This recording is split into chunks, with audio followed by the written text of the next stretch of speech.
Let's talk a little bit about the concept of what truth is, how I refer to truth in all of my work. Because people have a real deeply mystified concept of what truth is or what it means. You know, they'll get into all these really deep abstract discussions of the mind of God and, trying to get into quantum theory and everything. This is mystification of the concept of the truth. And we have to demystify it. We have to bring it down to real simple, easy to understand language that anybody can comprehend. And then really completely delineate that from perception of any given thing. Because the two are not the same. When people say perception is reality, nothing could be farther from reality than that statement. Perception is not reality. Okay? It is just what it says, perception. Seeing through, perceive, to see through something. Like a lens or a filter. Okay? I perceive things differently without these glasses. That's one perception. When I put them on, I perceive things quite differently and more clearly. Okay? Well, that's how human perception works, like a lens. It's a filter. Okay? But what's there is the same thing. What's there is the same thing. All that changes how I perceived it. All right? So let's look at this concept. Truth is objective. That means that it's not dependent upon the perceptions of human beings. No one wants to hear that. That is a direct assault, a direct frontal assault on the human ego. Because everybody wants to hear, my perceptions are important. And we want to also believe my perceptions are accurate. Okay? Now people will say, well, what makes you say your perception of this topic is going to be accurate? That's because I went through the process of having to admit over and over and over and over and over again, endlessly, how wrong I was about my former perceptions. I went through that destructive process of breaking down my former belief systems, of breaking down my former emotional patterns, of most of all, changing my behavior. That's the thing that's the most destructive because we get attached to our behaviors and patterns. So asking people to change, I recognize it's not easy. It took me probably about 8 years of my life to do it. Most people don't want to spend a minute on creating personal change, let alone 8 years. And, when I look at myself, in all honesty, again, none of this is to sound egoic or to toot my own horn, but I look at it like I was a mild case of ego entrapment. A mild case compared to where I see other people at. I feel like I was the, very brittle stone that just needed to be hit with a chisel a few times and it broke into powder. Other people are hardened granite or diamond. To break them down is going to take enormous effort and work. And most of them don't even want to do it. They're so calcified. They've been so compressed into that hardened state that they don't even want to start. So I realize telling people your perceptions are not what really matters. That truth isn't based upon how you perceive things, that it's independent from your perceptions. Most people don't want to hear that. They don't want to hear that. Human beings' perceptions are capable of wavering. They can waver slightly from the truth, and they can waver wildly from the truth. All right? What truth is that which does not waver. It doesn't move. It's that which is. It doesn't matter what anybody thinks about it. It doesn't matter whether anybody believes it. It doesn't matter whether anybody knows it. It doesn't matter whether anybody sees it. It doesn't matter whether anybody wants to see it. It's there. It's always been there. It's always going to be there. Nothing anybody does can change what has happened. Can anybody change what has already occurred in what we call in the thinking of linear time, the past? Not one person here is capable of doing that. Let me tell you something. Not one being in the entire manifested universe is capable of doing that. Because that which has already occurred is set in the record of the universe. Nothing can change the past. Ever. Great movie on this. Watch the new movie, The Time Machine. Not the original 50s version or 60s version. The new one. I think it came out in late 90s or early 2000s. Okay? This movie got crushed in reviews. Crushed. Whenever reviewers crush a movie and give it the worst ratings, go see that film. Because I guarantee you there's very important allegorical concepts that you need to understand embedded in that film, and that's why the reviewers crush it, because they don't want you getting any ideas, you know? This movie got crushed in the theaters, and I'm telling you, it's one of the best films to understand the concept of the absolute impossibility of changing the past. The past cannot be altered. You know what can be altered? The future. That's what that movie's about. And you know where the alteration of the future begins? In the present moment. That's exactly right. That's the only place it begins. Okay? So what truth is, the demystified concept of truth, is it's simply that which already exists. It's that which has happened in the past and is happening in the present moment. The truth does not exist in the future. When we get to those future moments and it's the present, truth will be existent then. But not until, okay? So there is no such thing as truth in the future. Truth is that which has occurred in the past and that which is occurring in the present. It is simply that which is and that which has been. Please recognize when I use the word truth, that is all I'm talking about. I'm not talking about the mind of God. I'm not talking about the entire reason for the existence of the universe. I'm talking about the events that have taken place in the past and are taking place in the present. That's all. And guess what? That's all the truth is. It doesn't need to be any more complicated than that. Okay? You want to make it more complicated than that, call it something other than truth so as not to confuse people to what truth really is. Truth versus human perception. Okay? Now, I want to ask people to imagine, see these white lines? Imagine these white lines that do not waver as truth. And imagine that the perception that is set against the truth, we're going to take three different individuals. This is individual A, this is individual B, this is individual C. Okay?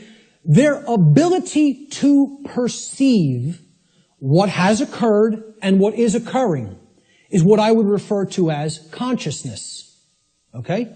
Consciousness is a being's ability to recognize patterns and meaning with respect to those patterns. Meaning you have an accurate understanding of what's taking place within and around you, or you have an inaccurate understanding of what's taking place in and around you. If your consciousness is high, meaning it's at a high frequency, okay, that means you're going to have more of an ability to understand and recognize the patterns. If your consciousness is low, you're at a low frequency, you're going to see the pattern less. You're not going to accurately perceive. So I liken this to a waveform.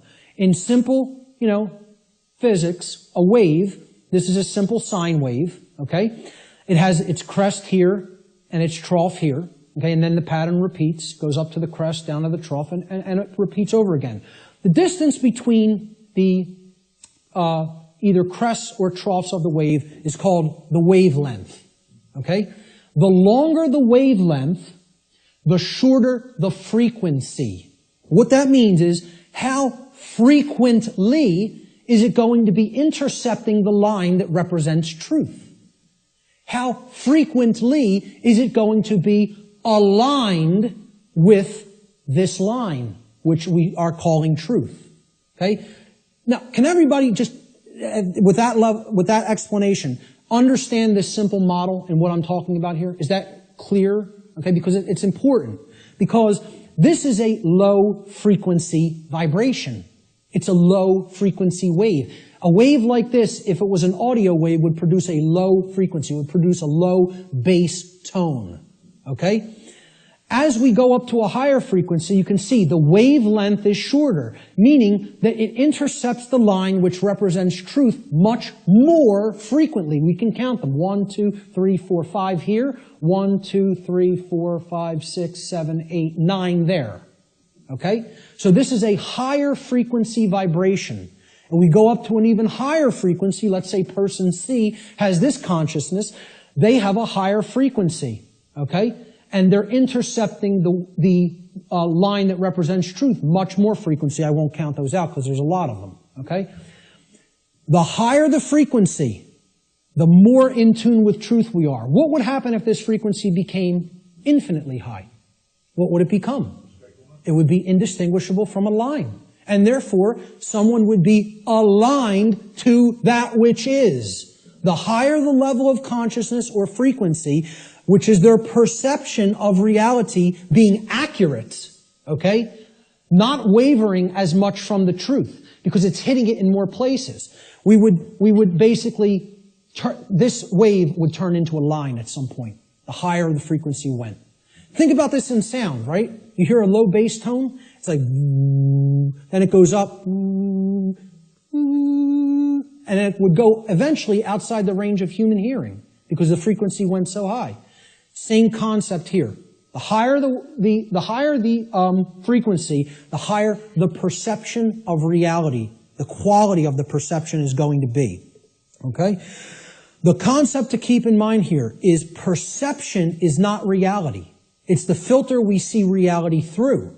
What the human being's work is to do is to align their perception to the reality which exists, which is truth. We need to set aside what we want the truth to be and look at what it is. What it is altogether different than what we want it to be.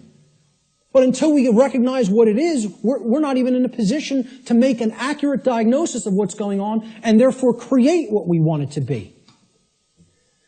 So I'm going to give the first quote here, comes from a gentleman I personally greatly respect. How many people are familiar with Travis Walton, by a show of hands? Hardly anybody in the room. Wow, 2 people. Amazing. And I know Barb is in the back because we've met him personally.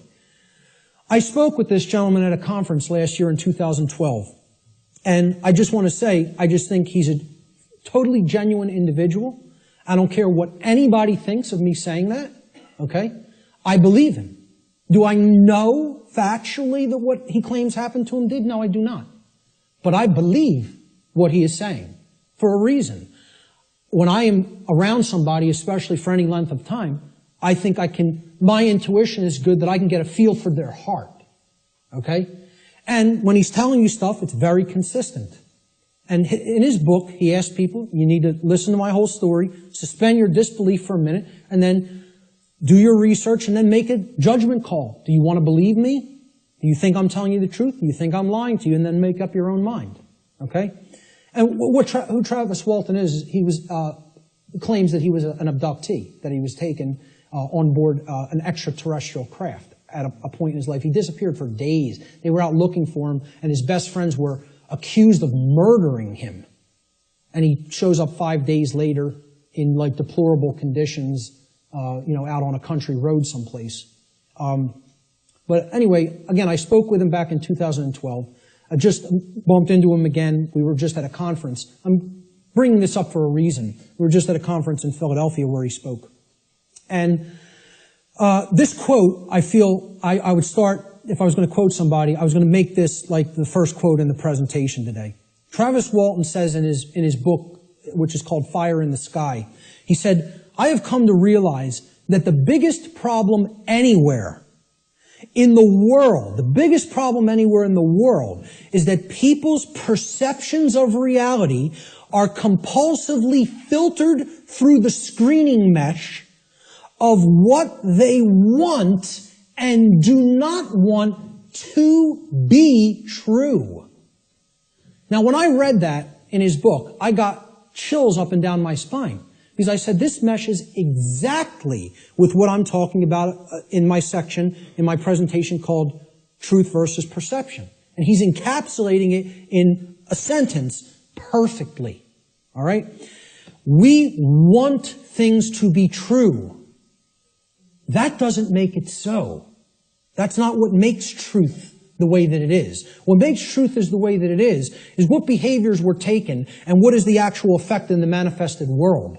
That's how things are. Okay? It doesn't matter how we want them to be. They may be a completely different way right now than we want them to be. And I would say for the people in this room, they are a completely different way than we want them to be. But most people in the world think, they kind of believe that they're the arbiter of truth. And that's a bad place to be in. That's a very, very low level of consciousness. To think that if I don't believe that it's this way, it's not this way. Many people are trapped in that state of mind.